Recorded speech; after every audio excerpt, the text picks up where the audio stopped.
So that annoying orange light just popped up on your dashboard. Before you panic or ignore it for the next 6 months, let's talk about what's actually happening under your hood. Number 5, your gas cap is loose. Yeah, I know. Sounds too simple to be true, but this is the reason behind about 10% of all check engine lights. Your gas cap does more than keep fuel from sloshing out.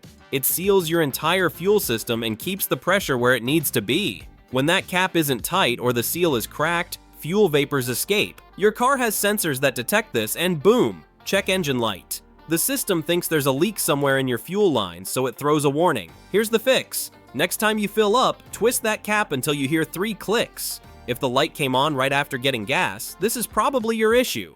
The light won't turn off immediately though. You'll need to drive for a day or two while the system runs its checks. If it doesn't clear after a few days, then yeah, you've got something else going on. If your gas cap is old and the rubber seal looks worn, just replace it. They're like 15 bucks and could save you a trip to the mechanic. Number 4, oxygen sensor failure. Your car has these sensors in the exhaust system that measure how much oxygen is left after combustion. This tells the engine computer if it's burning fuel efficiently or wasting it. When an oxygen sensor goes bad, your engine can't adjust the fuel mixture properly. You'll burn more gas than you need, probably lose some power, and yeah, that light comes on. Most cars have 2 to 4 of these sensors and they wear out over time, usually between 60,000 and 90,000 miles. The tricky part is your car won't feel much different at first. Maybe you notice you're filling up more often, but that's about it. The real problem is what happens if you ignore it. Without accurate readings, your catalytic converter starts working overtime and can burn out. And replacing that? We're talking $1,000 to $2,500 depending on your car.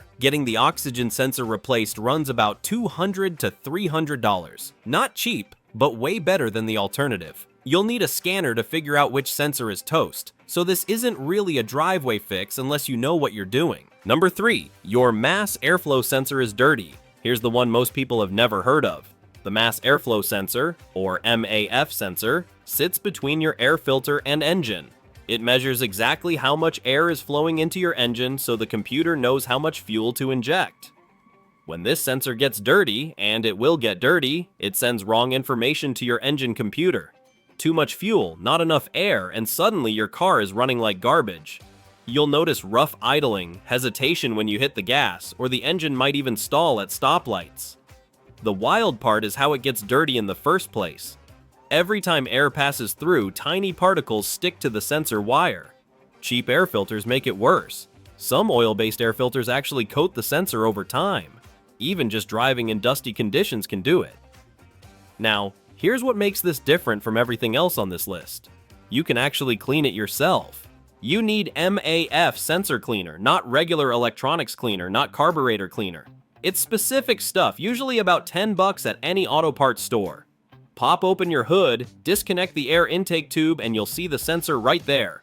Spray it gently, let it dry for 10 minutes, put everything back together, takes maybe 20 minutes total. If that doesn't fix it, then the sensor itself is fried and you're looking at $150 to $400 for a replacement. But here's why most people don't know about this. Mechanics don't always check it first. They'll scan the code, see it could be a few different things, and start replacing parts. The MAF sensor isn't always the obvious culprit, even though it's super common.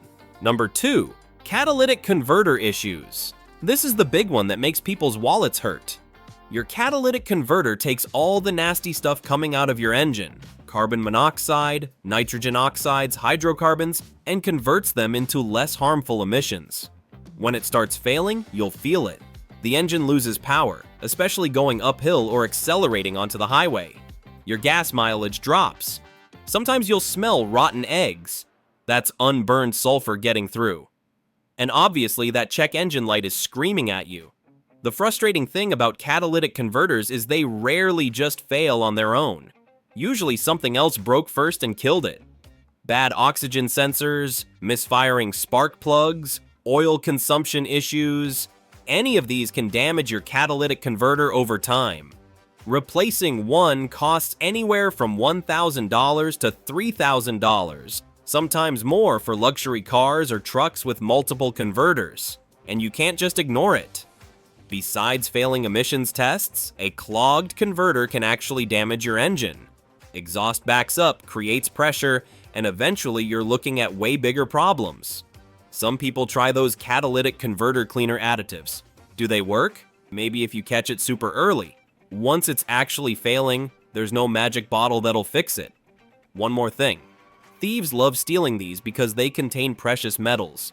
If your check engine light comes on and your car suddenly sounds like a NASCAR racer, check underneath. You might not have a converter anymore. Number 1. Spark plug or ignition coil problems. This is hands down the most common real issue behind check engine lights. Your spark plugs create the spark that ignites fuel in your engine. The ignition coils power those spark plugs. When either one fails, you get misfires. You'll know something's wrong before the light even comes on. The engine shakes or vibrates, especially at idle. Acceleration feels jerky. Sometimes the car struggles to start. You might even smell raw gas because unburned fuel is going straight through the exhaust. Here's what happens. Modern engines fire spark plugs thousands of times per minute. Eventually, those plugs wear down. The gap gets too wide, the electrode erodes, and they can't create a strong enough spark. Same deal with ignition coils. They're electrical components that wear out. Most manufacturers say change spark plugs every 100,000 miles. That's optimistic. Depending on your driving conditions and plug type, 60,000 to 80,000 is more realistic. Ignition coils can last longer, but there's no set schedule. They just die when they die. The good news is this is one of the cheaper fixes. Spark plugs run $5 to $20 each, and most 4-cylinder cars need 4 of them. Labor adds another $100 to $200.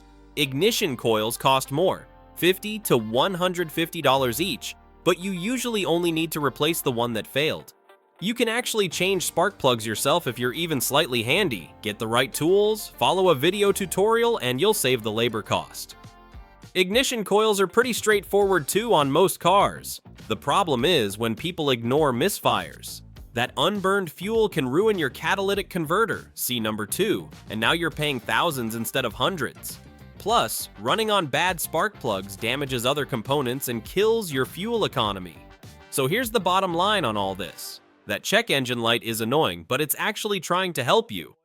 Modern cars have dozens of sensors monitoring everything. When something goes outside normal range, you get a warning. Don't ignore it and don't panic. Get the code red at an auto parts store. They'll do it free.